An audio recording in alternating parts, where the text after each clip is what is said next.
Presidente ako. Nagagastos ako sa gobyerno.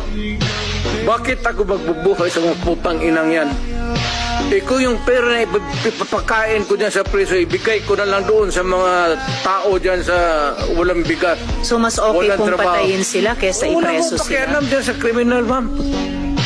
So thank you for Kung making that of record. pakialam sa kriminal kung saan silang impernong gusto nilang pumunta. Well, Mr. Chair, for the record, You make your own history in this planet. yes, Mr. Yun Chair. ang gusto nilang mangyari.